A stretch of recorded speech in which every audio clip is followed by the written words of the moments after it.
لو أنزلنا هذا القرآن على جبل لرأيته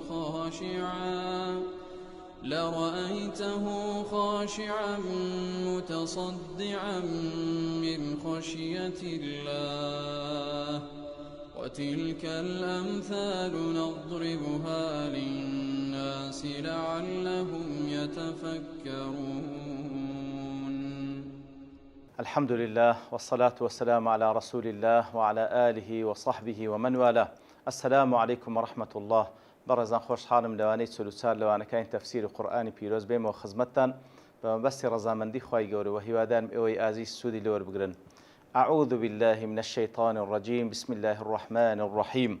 وإذ قلنا للملائكة اسجدوا لآدم فسجدوا إلا إبليس أبى واستكبر وكان من الكافرين.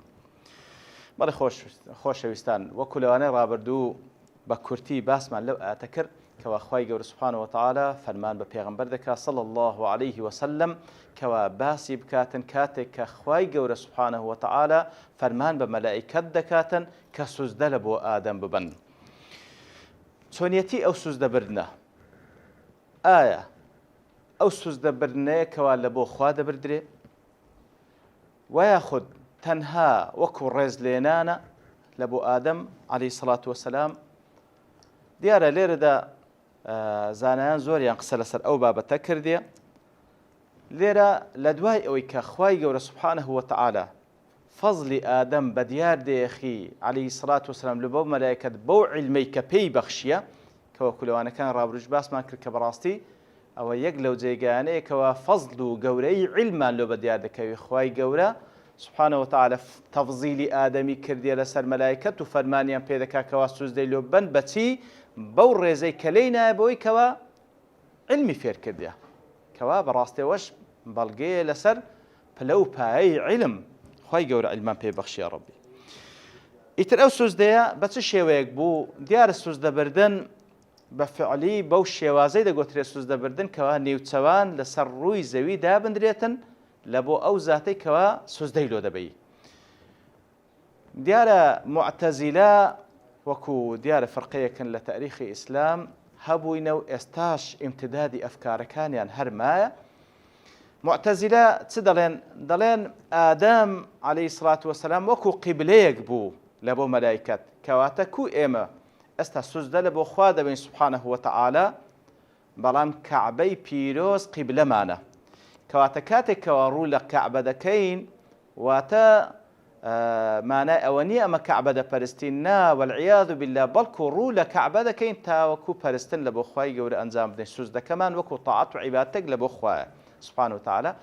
دەڵێن مەلایکەتیش کە فەرمانیان پێکرا سوزدە ببەن، ئادەم وەکو قیبلەیان بووە، ئەوجا سوزدەکەش لە بۆ خوا بە سوبحانەهو وتعالە.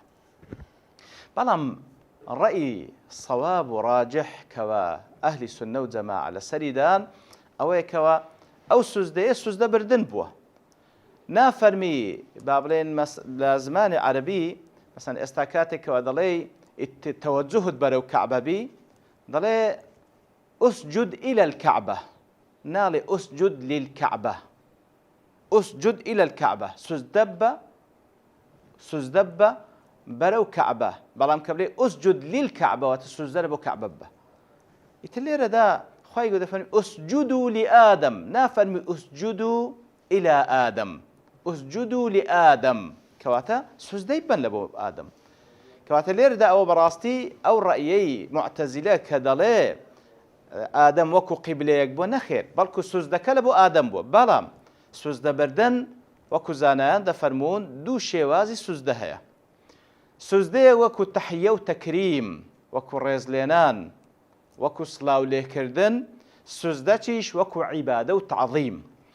هەر هەموو عولەما متفقن لەسەر ئەوەی کەوا ئەو سوزدەی کە لە بۆ عیبادەت و لە بۆ تعظیمە تەنها لە بۆ خوا جائزە سوبحانەهو وتعالە. ئەو سوزدەی کە لە بۆ عیبادەت و تعظیمە تەنها لە بۆ خوا جائزە سوبحانەهو وتعالە. بەڵام سوزدەی تەکریم و تەحیە و ڕێزلێنان و تەشریف، ئەو سوزدەیە کە لە پێشی شەریعەتەکەی ئێمە هەبووە، مەوجود بووە. لە پێشی شریعەتەکەی ئێمە هەبووە موجود بە بەدەلیلی چەندین بەڵگە لە بۆ نمونە لە سوڕەتی یوسف عليه الصلاة والسلام کاتێکەوە خوای گەورە باز دەکاتن کەوە لە کۆتاییدا هەر هەمووی سوزدە دەبن برایەکانی سوزدە دەبن لە بۆ یوسف عليه الصلاة والسلام خۆ یوسف پێغەمبەری خوایە عليه الصلاة والسلام وەکو لە سەرەتاش لە خەونەکە دەفەرمێ ڕەئەیتهم لی ساجدین رأيتهم لي ساجدين نك بليتن رأيتهم إلي ساجدين رأيتهم لي ساجدين لبو من سجدة دبن ومعلومة هيز پیغمبرك لپیغمبرانی خواش عليهم الصلاة والسلام داوای اوی نکره کوا پرستن لبوی ذاتیوی بکره نه پرستن لبو خواه کاتی کوا سجده لبو یوسف دبن سجده تشریف و تکریمه عبادة لله سبحانه وتعالى سجده تشریف و تکریمه پیغمبری خوش ما صلى الله عليه وسلم لە فەرمودەی ساحدات فەرمی ئەگەر فەرمانم بکرد بە کەسێک لە بۆ کەسێک سوزدە ببا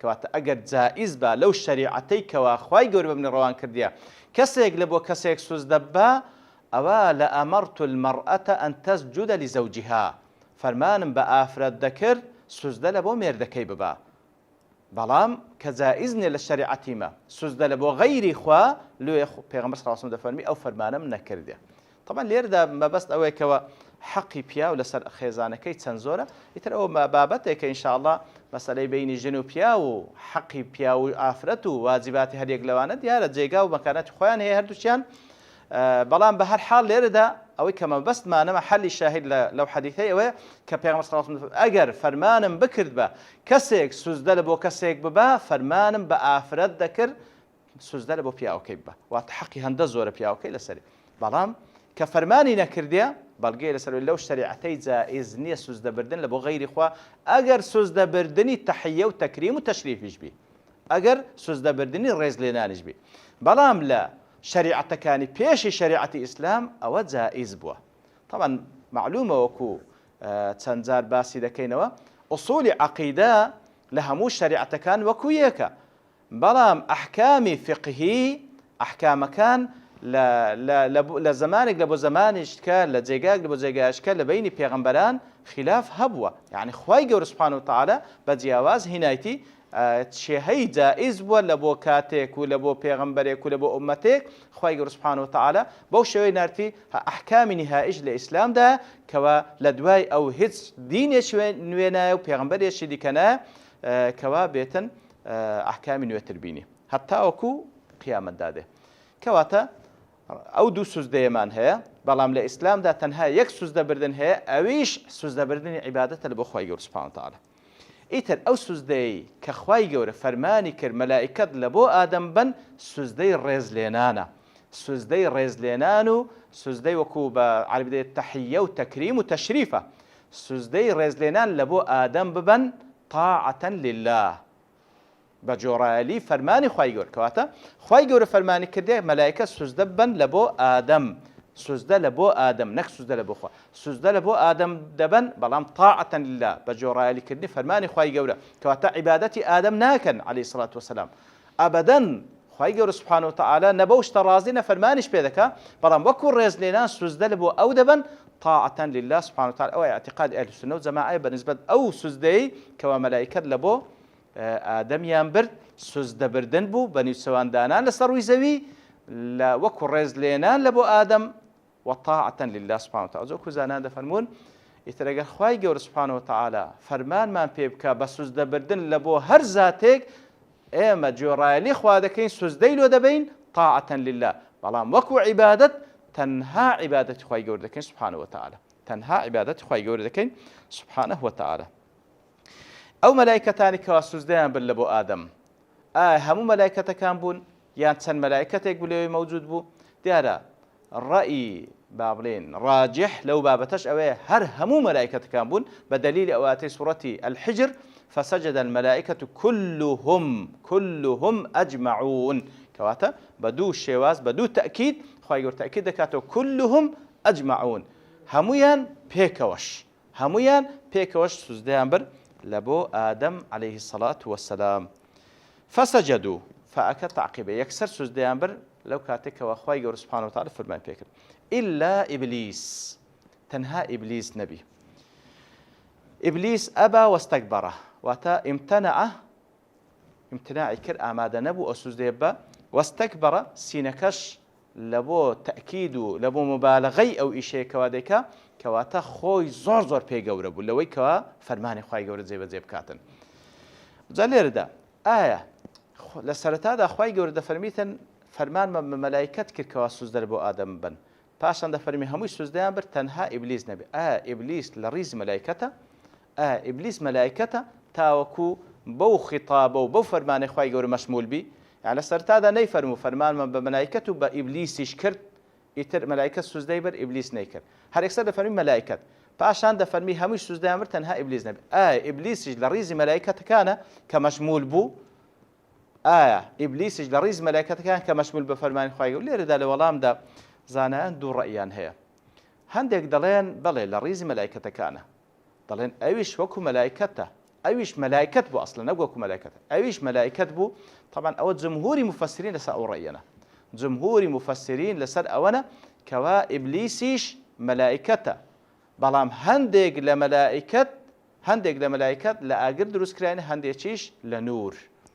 هەندێک لە مەلایکەت لە ئاگر دروستکراینە، هەندێکیش لە نور. ئیتر ئەوە ڕێی جمهوری مفەسرینە لێیە بە دەلیلی ئەوەی دەڵێن خوای گەورە فەرمانی کرد بە مەلایکەت کەوا سوزدەی بن، پاشان دەفەرمی ئیبلیس ئیمتناعی کرد کەواتە ئیبلیس لە ڕیزی مەلایکەتەکانە. هەندێکیش دەڵێن نەخێر بەڵکو ئیبلیس لە ڕیزی مەلایکەتەکان نییە، بە بەڵگەی ئەو ئاەتەی لە سوورەتی ئەلکەهف وإذ قلنا للملائكة اسجدوا لآدم فسجدوا إلا إبليس كان من الجن ففسق عن أمر ربه. دەفەرمون بەڵگە لەسەر ئەوەی کەوا ئیبلیس كان من الجن لە جنەیە، لە جنە لە عالەمی جنە، ئیتر ئەویان ئیمتناعی کرد کەوا سوزدە بە لە بۆ ئادەم. ئەدی باشە کو لێرەدا خوای گەورە سوبحانەهو وتەعالا لە سەرەتا ئاەتەکەدا فەرمانی بە مەلایکەت کرد ناوی ئیبلیس نەهێنا، لەبەرچی ئیبلیس کە ئیمتناع دەکاتن خوای گەورە حسابی لەگەڵ دەکاتن؟ دەفەرمون لەبەر ئەوەی بەڵێ ئیبلیس ئەگەر چی مەلایکەت نییە بەڵام لە ڕیزی مەلایکەتەکان بووە، لە ڕیزی مەلایکەتەکان بووە، وەکو ئەوان عیبادەتی کردیە. کاتێک کە خوای گەورە فەرمان بە مەلایکەت دەکات بابن سوزدەی بن لە بۆ ئادەم، ئەگەر مەلایکەت فەرمانەکە بابن واجبی لەسەر شانە من بابین ئەولا لەسەر جنیش واجب بووە، یعنی جن بەو عیبادەتەی کە دەیکا هاتە ڕیزی مەلایکەت. ئیتر کە مەلایکەت فەرمانی پێکرا سوزدە لە بۆ ئادەم بە من بابین ئەولا جنیش فەرمانی پێکرا، یعنی ئیبلیسیش فەرمانی پێکرایەوە سوزدە بە لە بۆ ئادەم. ئەوە وەڵامیانە لە بۆ ئەوەی کەوا ئەوەی بابنێن تاقمی یەکەم یاخود مەجموعەی یەکەم لە عولەما کە دەیکەنە بەڵگە دەڵێن لێیە ئیبلیس لە مەلایکەتە کە خیتابەکە لە بۆ مەلایکەت هاتیە، ئەوانیش دەڵێن بەڵێ خیتاب لە بۆ مەلایکەت هاتیە، بەڵام ئیبلیسیش لە ڕیزی وان بوو لە عیبادەت، مادام مەلایکەت ئەمری پێکرا ئەوانیش دەبی ئەمرەکە جێبەجێ بکەن.